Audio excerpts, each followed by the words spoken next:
ইসলাম বর্তমান সমাজে 72 জাহান্নামী ফিরকার মধ্যে কিছু দল যারা নিজেকে দেওবান্দি এবং ওয়াহাবি বলে আখ্যায়িত করি আমরা, যাকে দেওবান্দি আর ওয়াহাবি, এরা বলে যে শবে বারাতে হালুয়া খাওয়া বিদাত। তো মুসলমান হালুয়াকে বিদাত বলে, তার বাপের কিতাব আমার হাতে আছে, তাদের কত জঘন্য আকিদা, তারা কি কি খায় দেখেন।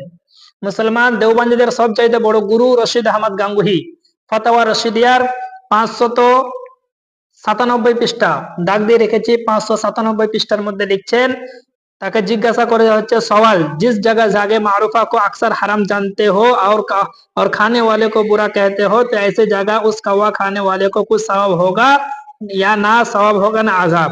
বলছে যেই জায়গায় কালো কাউয়া খাওয়াকে মানুষ হারাম মনে করে, এইরকম জায়গাতে যদি কেউ কাউয়া খায় তো বলছে নেকি হবে না গুনাহ, তো বলছে সওয়াব হোগা, সওয়াব, বলছে নেকি হবে। তো মুসলমান কত বড় জঘন্য দেখেন, বলছে কাউয়া খেলে সওয়াব হবে।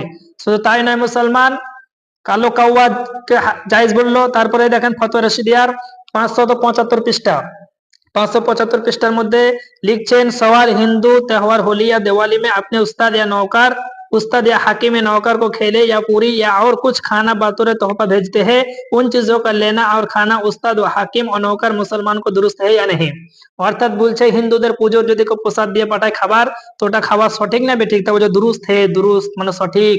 আর বর্ধমানের পোল্ট্রি মুরগি ডাবচোর বলছে আপনার সারা জীবন ডাব চুরি করে খেয়েছে আর এখন মানুষের ইমান চুরি করছে। মুসলমান ওর সামনে যদি আপনি বুখারী শরীফ খুলে দেন, ওর পেটে যত ঘুঁটি আছে সব বেরিয়ে যাবে।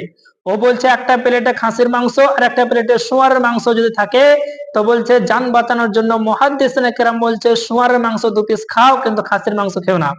মুসলমান আর ওই পোল্ট্রি মুরগি ডাবচোরের বাপ লিখছে মন্দিরে প্রসাদ খাওয়া জায়েজ, তারপরে বলছে কালো কাউয়া খাওয়া জায়েজ, তারপরে বলছে আপনার হিন্দুদের পাঁঠা বলি জবাই করে ওটা খাওয়া জায়েজ। তো মুসলমান তাদের জিভাতে আপনার কালো কাউয়া লেগে গেছে, তাদের জিভাতে মন্দিরের প্রসাদ লেগে গেছে, তাদের জিভাতে কুকুর এবং শুয়ারের দুধ এবং পেশাব লেগে গেছে, এই জন্য তাদের জিভাতে হালুয়া ভালো লাগে না, বিরিয়ানি শুট করে না। সুন্নিরা বিরিয়ানি খায় আর ওয়াহাবিদের চুলকানি হয়, তো মুসলমান এই জন্য তাদেরকে হালুয়া ভালো লাগে না, তাই হালুয়ার উপরে ফতোয়া দেয়।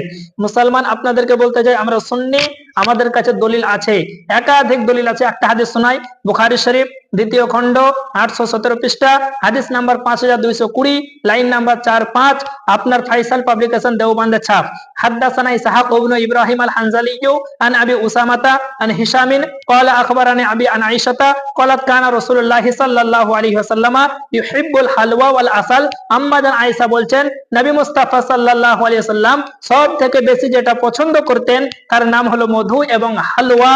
তো হালুয়া খাওয়া আমার নবীর সুন্নাত। তো মুসলমান নবী